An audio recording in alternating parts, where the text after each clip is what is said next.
Basically, since India is marching towards 300 million ton, and also we want to make steel more affordable. So therefore, we are looking at how to reduce the input cost for making steel, and therefore we are in discussion with government how iron ore can be more affordable so that steel price cost goes down. And also we are looking at number of other issues like outside the plant. There are certain costs which are incurred by Indian steel industry if you compare to the global standard. So how to address those kind of challenges and create a level playing field with the imports so that we are on the similar kind of cost structure. So we are right now, our projection of demand growth, I'm not talking of capacity. The demand growth is somewhere around 7-8%. We will continue 8% plus. So, but that's a very conservative figure. Minimum we have been projecting. We will grow in next 1 or 2 years time. There is still demand in the country. Like this year, about 150 plus million ton was consumed by India, and we will grow by at least 8%, 7-8% every year. I'm not going to comment on that because that's we are very grateful, and that shows the commitment of this government towards steel industry, that from all aspects, be it from the demand side or even this transition financing. So personally, even at the level of secretary, he is attending our program and discussing and conveying, and thinking about it.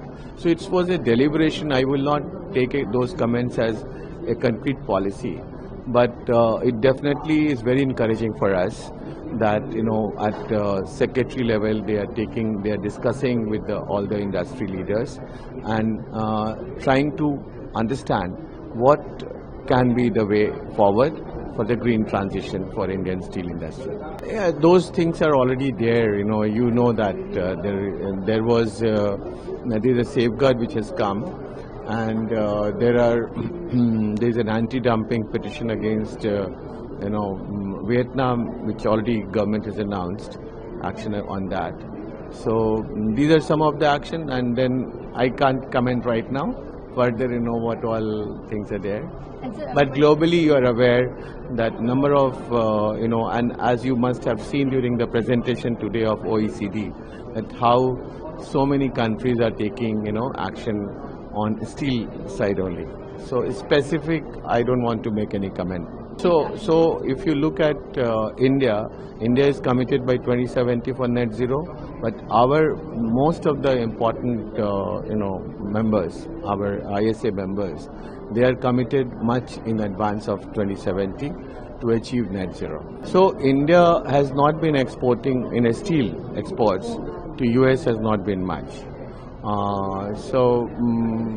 And there was already lot of duty from US.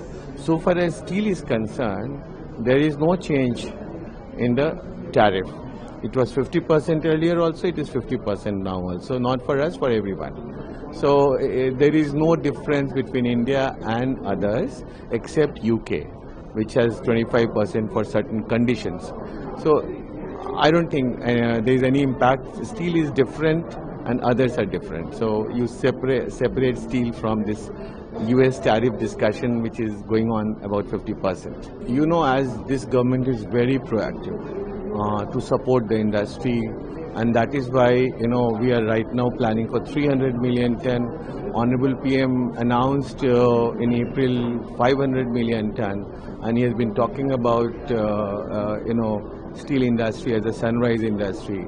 It's the most strategic sector. So I think government is continuously engaging the sector. They are also at the same time making sure that MSME sector is supported.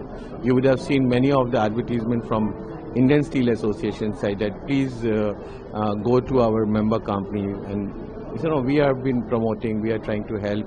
So government itself is doing a lot of work for the industry.